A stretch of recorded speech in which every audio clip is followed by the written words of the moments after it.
Today we are making a recipe that everybody loves. We're making a mouth-watering Salisbury steak. So come on in and we'll show you how it's done.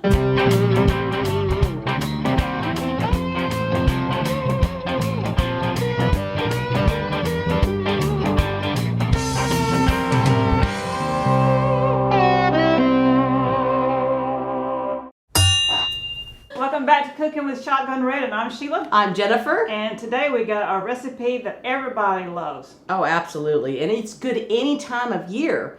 Really. I mean, it is. It's great. And it's very simple to make, and we're going to show you. So I'm going to get my little gloves on. Yeah, get those gloves on. That's right, because I'm, fixing to get messy.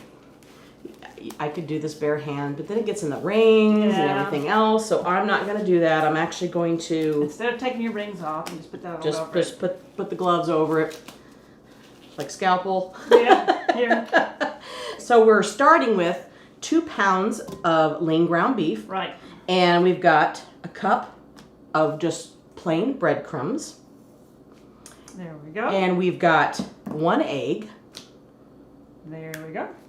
And in here we have a teaspoon of salt, a teaspoon of pepper, a teaspoon of garlic powder, and a teaspoon of onion powder. And we just put them all together, mix them all up. That's the way we like to do it. Keep from having a lot of little bowls. Yeah. Plus less for us to clean up later. Or Donna. And in here I've got 2 tablespoons of onion flakes. Now you could use fresh chopped onions, but I'm going to do that in the sauce, so I'm just going to use the onion flakes inside the meat. And then we have our W sauce, Sheila's favorite Worcestershire sauce. Worcestershire. And we've got 2 tablespoons of that. And then we've got 3 tablespoons of our ketchup. That's right, we've got Hunt's ketchup today. Here we go. Yeah, anyway, we're going to get in there and get dirty. Massage yourself. That's right. Mix this up. Anyway, just kind of fold that in. Make sure that you get all those breadcrumbs mixed in. That's what you do with your frustration. That's right. Just kind of, you don't have to go crazy with it, but just get it folded in. And then once that's in, I'm going to move this stuff to the side. There you go, Shishi. And we're going to take and form, I'll just keep the messy hands here. So you're just going to take this and start forming your patties. Now, Salisbury steak is usually oblong, so and you don't want to make them too thick. So we're going to make them kind of thinner so they'll cook up a little quicker, and make them kind of like that so that they're kind of oblong and maybe ½ inch at the most thick, because you don't want them too thick. And then we'll set those aside and we'll get all these made up. And we'll go back and show you what's next. So the first thing we have is the skillet on medium-high heat. And we're going to brown up our hamburger patties. And we're not going to cook them all the way, but we want to brown them up on both sides till they're partially cooked. And then we're going to remove them. Plus you can get more in on there with them angled this way. That's right. Instead of round. Yeah. Yeah, look at that. I still may have to do a second round, but that's okay. We're gonna brown up this side and then flip them over at a couple minutes, brown up the other side, and then set them aside. So those cook for about 2 minutes, and we're flipping them over. We don't want them all the way cooked yet. Just till they're brown. So that's browned up on that side, so we're gonna just place these off to the side. I'm gonna get this other batch over here browned up as well.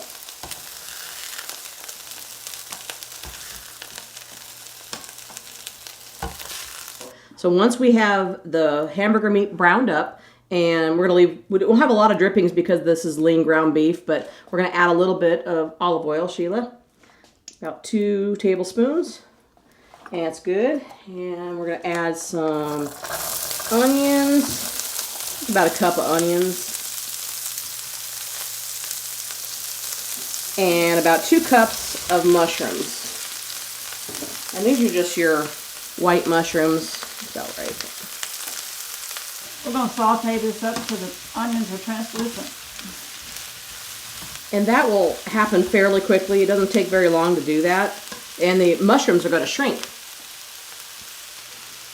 people keep asking what kind of pan we're using here, and this is a polished granite pan, and you can get this on Amazon or whatever. I just love this. I forgot the exact name of it. It's Italian. I can't remember the name of it, but it's a good pan, and you know, I actually found this at Ross, believe it or not. But they have different sizes, and I love it because you don't have to like. It doesn't have the Teflon or non-stick. You know, it's just very easy to use, very easy to clean. And they're not expensive either. No, they're not that expensive, especially if you find them at Ross or something like that. And I'm going to bring that heat down to medium-low. Takes a little while for my electric stovetop to slow down. Once those onions are translucent, we're going to add 2 tablespoons of garlic. You can use fresh garlic, minced garlic. Got a little bit more there. You don't want to burn the garlic. That's why you wait. Never burn the garlic. No. Jennifer. Burnt garlic is not fun. Most people don't like the taste of burnt garlic.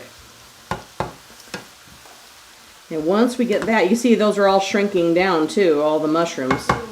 Then we're going to add 4 tablespoons of butter. And we're going to melt that in this pan.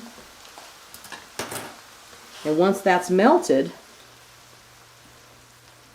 we're going to add in some flour.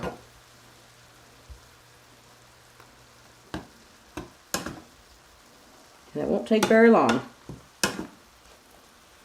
It smells yummy. I love the smell of butter and garlic. It's delicious. And once that 4 tablespoons of butter is melted, we're going to add 4 tablespoons of our flour and mix that together.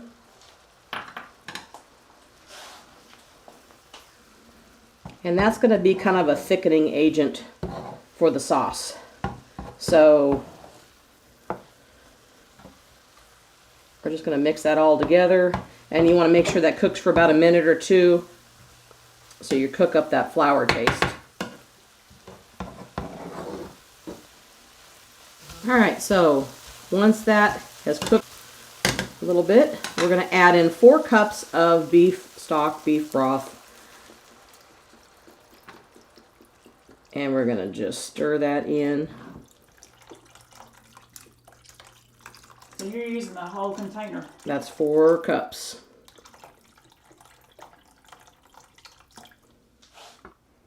And we're also going to add in a little bit more of the W sauce. Yes. Sheila's fave, the W sauce.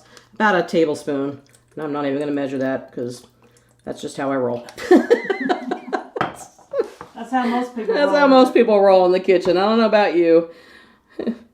I can guesstimate a tablespoon. And we're going to let that simmer up about a minute or 2 here. And I want to add a little bit of salt and pepper. And we'll probably add a little bit more at the end to taste.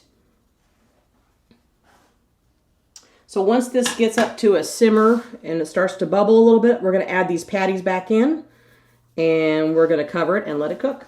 Now that this is simmering, we're going to put these patties back in the sauce. And we're going to want to periodically baste these and then maybe flip them halfway through to the other side. Okay, so I'm going to partially get this covered up here. And we're going to let that cook for about 20 minutes. And then we're going to flip them over and cook them for another 20 minutes on the other side until this is all cooked and ready to go. I can tell she's hungry. She's like sitting there with her hand on the fork like, it's ready to go. She's going to get into this food. She doesn't care what I have to say to y'all because she just wants to eat. So we cooked this for about 40 minutes total. We put our patties back in that sauce and we cooked it for 20 minutes. We flipped them over and we cooked it for another 20 minutes. Yes, we took it off the heat for about 10 minutes so it would thicken up the gravy. Yes, and if you want that gravy a little thicker, you could add a little bit more flour to that. It's fine for us. We like it like this, but if you wanted a little bit thicker, you could add a little bit more flour to that and it would thicken right up for you. But it smells so good. Got that smell-o-vision going on. Oh, I know. People are like telling us about the smell-o-vision they wish we had. That would be, if somebody invented that, it would be outstanding. Of course, then everybody'd be like wanting to eat all the time. Like, where is your address? I know. Where do you live? Because I'm coming over right now. Where's that dinner bell? No. Oh my gosh, are you ready to try this? I am ready. This looks so good. Here we go. And it's tender, and it That was just very tender. falls right off. Look at that. Off the plate here. Oh my gosh. Yeah, might have to lift that plate up, huh? Uh-huh. Oh. Mmm. Mm-hmm. That is so Very good. tender. Very It's tender. very tender and just delicious. You can salt and pepper that to taste if you like, but honestly, there's quite a bit of salt and pepper in there already, and it tastes good the way it is to us. So, but you know, everybody's got their own way of doing things, and really good. This is delicious. Your family would love this. They would. If they have never had the Salisbury steak, they're gonna want to try it. So, Thanks again for liking, sharing, and subscribing. Don't forget to follow us on Instagram, Facebook, Twitter, and don't forget to visit shotgunred.com. We've got world famous Shotgun Red dolls, DVDs. Now we've got coffee mugs too. We got our coffee mug. Check out the coffee mug. Here's a coffee mug. Look, it's got the two sayings. It's got the "if it ain't, it ought to be," and the Hunter, Fisher, Trapper, Trader, Guide, Scout, and Interpreter that Steve always said at every show. And we want to make sure we honored both. So. And as Steve would say, if this is not the best Salisbury steak, if it ain't, it ought to be. We'll see you next time right here on Cooking with Shotgun Red. Bye. You ready to eat? I'm ready. Let's go. You like this? I ain't waiting for this. This is good stuff right here. Look how tender this thing is. Oh my gosh, this is yummy. So good. Well, that's Shishi and Jen, them two girls having too much fun. We hope you enjoy this recipe, and we really hope you subscribe to our channel. That's easy. Little Shotgun Red's face will pop up over here in a little bit. When you click on it, it'll say subscribe, then you're subscribed. Next to it will be a little notification bell. If you click that little bell, then YouTube will send you every single one of our recipes or a notification that we posted one as soon as it comes out. See you next time right here on Cooking with Shotgun Red. Is this the best? If it ain't, it ought to be.